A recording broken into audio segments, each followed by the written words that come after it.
Hey, I'm Gabriela. I'm a content creator and a flight attendant as well as a life coach. So it's definitely been an experience unlike I've ever had before.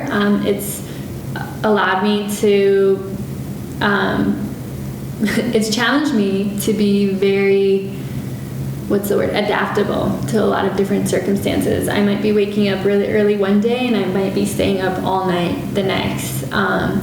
It is exciting in a lot of ways when I do get to go to a place and explore it, and I'm working with different people all the time. So I'm meeting a lot of different personalities and working with a ton of people, on a flight.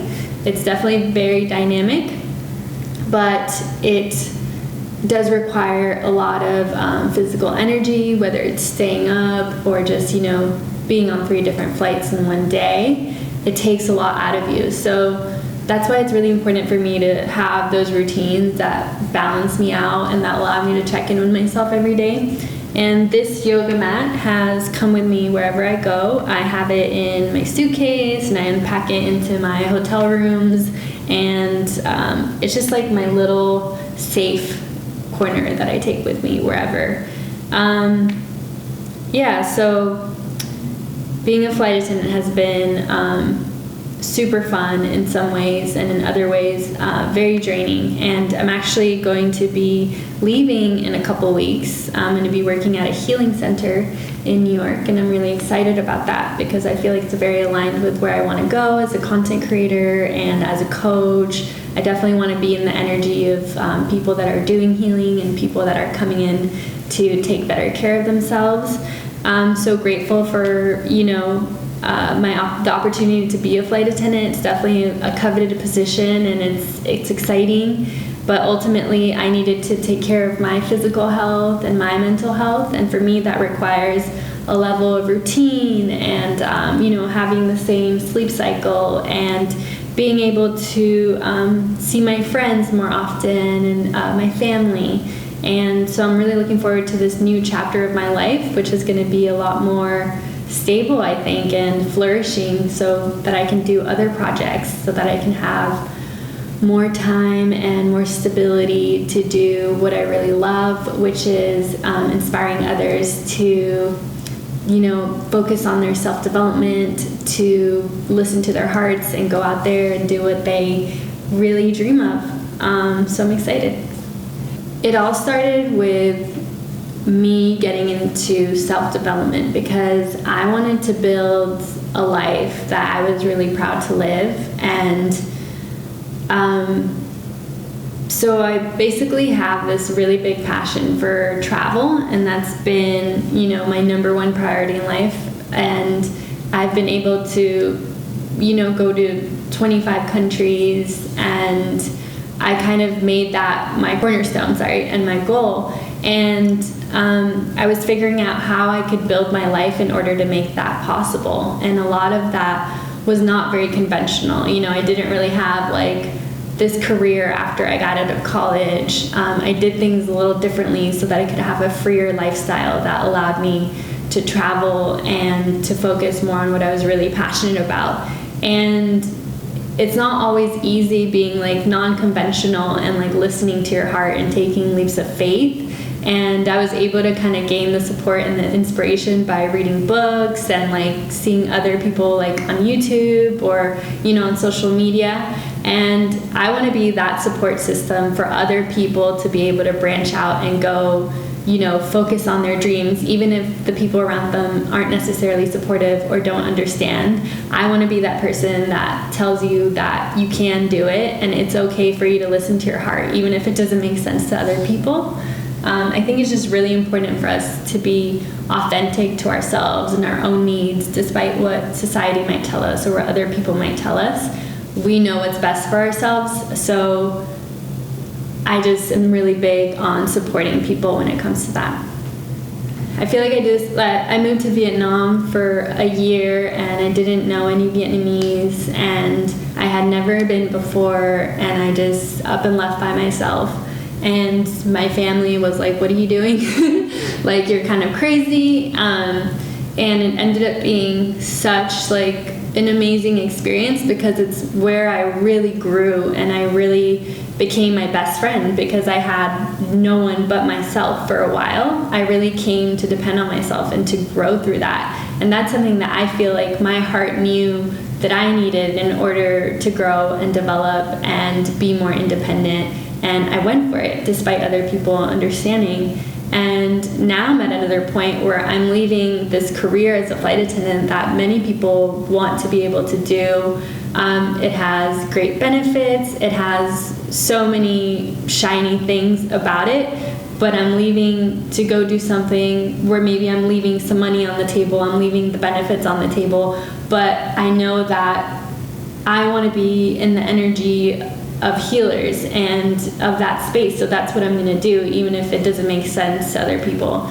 And I like just had a conversation with my mom about it, and she's like, what are you doing? Like freaking out a little bit. But I have to be strong in knowing what is right for me and like listening to my intuition. And I have my goal in mind and my vision of where I want to go in life. So I have to make sure that I'm taking the steps to get there. Well, I always was curious about living abroad and living in different places, and it seemed like the easiest way to do that would be to go teach English somewhere. That would be a way where I could financially support myself while going out and living in a whole new country. And I had a bunch of student debt, and I needed a way to be able to pay that off. And Asia was like a really good choice because you can make pretty good money and live in an affordable place. And I remember just picking Vietnam very intuitively. Like, I didn't know that much about the country, but I was like, I love Vietnamese food, and for some reason, like, something is calling me to Vietnam. And I talked to one person from my college that had been there for like a year, and she really liked it. And I just kind of made that choice. I'm like, all right, I'm going to Vietnam. And I bought my one-way ticket and got a job online, and it was just set up. We live in a world where that's sometimes negated. Like, we live in a really fast-paced society where we're at work most of the time. And I really feel like it's important to look inside and check in with yourself and see how you're doing and see what your heart is really calling you to do, and to implement steps to follow your heart's path. And I think it's important to hold space for people and allow them to have the time and the place to really go inside and to ask them questions that helps them get to know themselves better, their inner desires. And I think that can be really powerful work. If we're all doing what our purpose is, like, the world will be a much better place. I always wanted there to be a person like rooting for me and like completely understanding why I was making those choices. So that's why I want to be that person for other people, like be that cheerleader for them that we all need when we're taking those scary leaps of faith. I think there's definitely like a generational difference, when it comes to your parents or grandparents, and sometimes it's hard for them to understand like what you're doing, or like kind of how technology is moving and how so many things are possible now. Like, it's totally possible to have a career online, and that's something that like my grandma just can't comprehend. So I've definitely experienced a lot of judgment from my family, and I know it's coming from a place of love and that they care about me, but it's kind of like a misunderstanding. Like, I'm able to see my vision clearly, and they may not be, but I need to trust like where I'm going and trust myself and know that it's all going to work out whether or not they understand it. I've definitely had to have some sort of like boundary too when it came to talking about some of my dreams or where I was going or what I was up to. I definitely feel like I had to pull back and start making decisions without seeking the approval of my family first. In the past, I wanted to like tell them everything, and I wanted them to be like, oh, that's a great idea, like go for it. But I wasn't always getting that. So I had to learn how to start making my own independent decisions and choices, giving myself space and being able to present that to them at a time where I felt comfortable with it, when I felt strong in my own choice, and knowing that, I had my own back and I didn't really need anybody else's approval.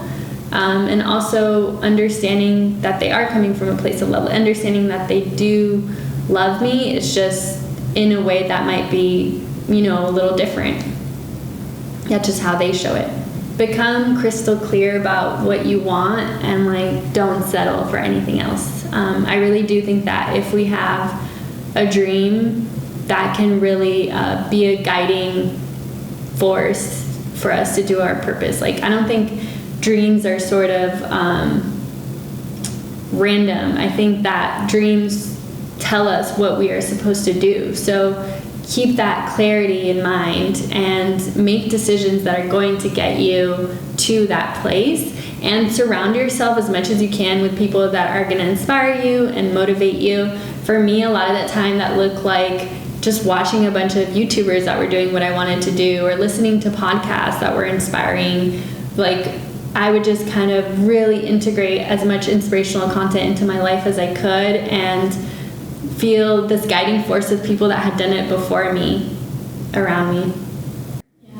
I wanted to live here since I was 12, since I started watching Sex and the City. And I just fell in love with it, and I love writing, and I wanted to be a writer in New York. And I feel for me, this is the last frontier almost. I've lived in 4 different countries now and traveled a bunch, but New York was kind of all right, well, I've seen a lot. Now it's time to go there and settle down and put some roots down where you really want to be. And it feels like home here. I feel I've just really imagined living here so much that it feels familiar in a way. And with that was something that I had to overcome a lot of fears to come here, because I would share about wanting to move to New York with a lot of people, and some of them were supportive, but then other people would be it's so expensive there, it's so blah blah blah.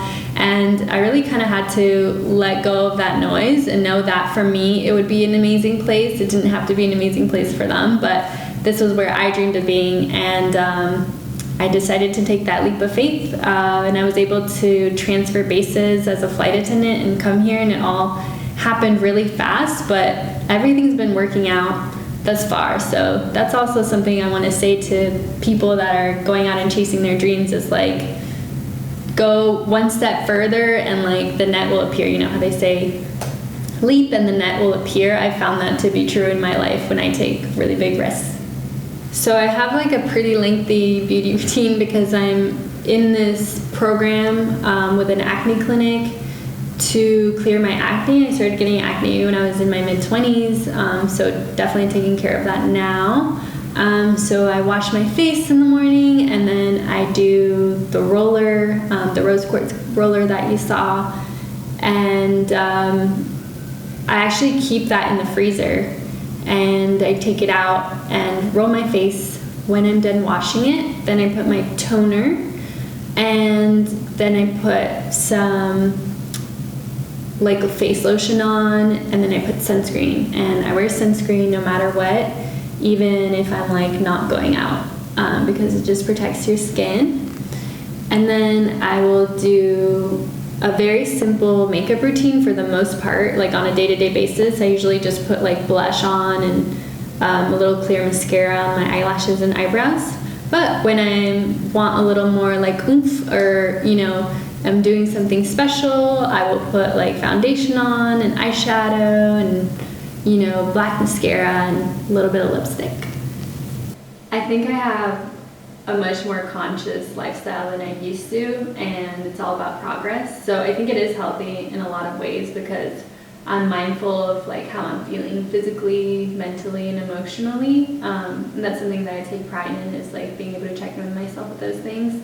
But I do think that I still have a long way to go to be, at optimal health. But I think I do my best, and I'm conscious of it, and that's kind of all you can ask yourself to do.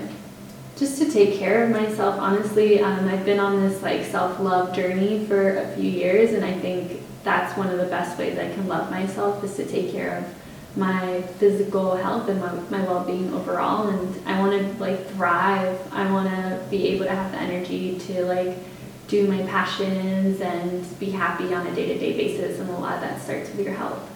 Wasn't really conscious of like what I was putting in my body or what I was putting on my face makeup wise, so I've definitely progressed a lot in just being more mindful of the ingredients that I'm consuming and what's that's doing to myself as well as the planet. So yeah, I've come a long way. I was trying to pinpoint like where it all began, and I think it was about 3 or 4 years ago when I started to get really into self-development. Like I started to read books on self-help and what I could do to just like better my mind, and that's when things started popping up in my consciousness about like healthy living when it came to food and just diet. I think I just started watching like different YouTube videos, some vegan YouTubers and some people that were living healthier lifestyles, and I began to get inspired by that and become more conscious of that, and try veganism out and lean towards a more, vegetarian and vegan diet. I do. I try it as best as possible.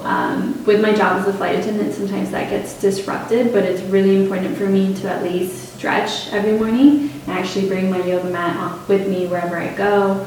I lay it out, I do some stretching, some connecting with my body right when I wake up, and I meditate for about 5 minutes.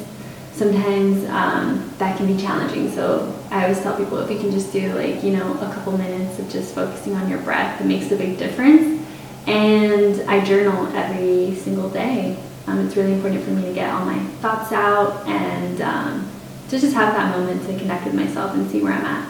I think it was trial and error. Like I remember seeing different people that inspired me on YouTube and them talk about their like morning routines, and a lot of them would be super extensive. And I had moments where I would try out, having like a 10-step morning routine, and it just wasn't realistic on a day-to-day level. So I really cut back and saw what was important to myself. And I mentioned journaling. That is so cathartic for me and feels really amazing. I love writing, so that's something that I will stick to no matter what.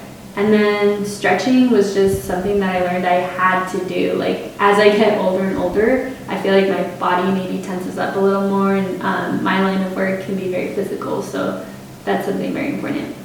I've definitely struggled with maintaining a healthy lifestyle more recently, with working on planes and being in airports a lot. There's definitely a level of planning that has to go into it. So I do my best when I'm actually able to pack my food, pack stuff that I feel really good about, that's healthy and vegan, and keep it cold with all the like drinks and stuff on the plane. But there were times where I just didn't have time to plan ahead, and I ended up eating some food at the airport that I didn't feel great about. But it's all about, picking back up when you can. And maybe I falter one day, but the next day I can go home and cook a really healthy meal. And it's about, not being really hard on yourself about it. Sure, your skin is the largest organ that we have, and it absorbs a lot of, basically everything that we put on our skin. So I definitely try and use like organic, like when it comes to body lotion, and when it comes to makeup and skin products, I try to go the organic route. However, I have been struggling with acne for a few years, so I'm using a specific line right now, and it's just so important to be conscious of what you're putting on your skin, because a lot of those ingredients can also clog your pores and cause acne. Just doing it for myself and experimenting with how different choices affected my life. I definitely want people to open their eyes to like what these choices will do for them. Like if you start eating healthier, if you start taking care of yourself, what will the rest of your life look like? And I definitely think we're here to thrive, not just survive. And it all starts with how we treat ourselves. A big thing for me lately has been letting go of perfectionism. I think that we can do our best on a day-to-day basis, and we can have this intention of where we want to go and these goals, and as long as we're taking small steps towards them, we're doing great. So maybe you can't go from, eating junk food and eating a lot of meat to like being 100% vegan the next day, but you can take little steps towards that intention. And if you do falter, if you make a mistake, like, don't quit. You can just get back up and try again and be self-compassionate throughout the way, and you'll get to your goal. To love yourself and listen to what you need for yourself in order to feel good and feel healthy. And I think it's been really important for me, like I talked about earlier, setting a routine is a way to love myself and check in with myself on a day-to-day basis. And then see how you can make small steps towards your big goals for a healthy lifestyle. See what you can do every day and what you can start changing little by little. And like I mentioned, be self-compassionate with yourself and just keep progressing.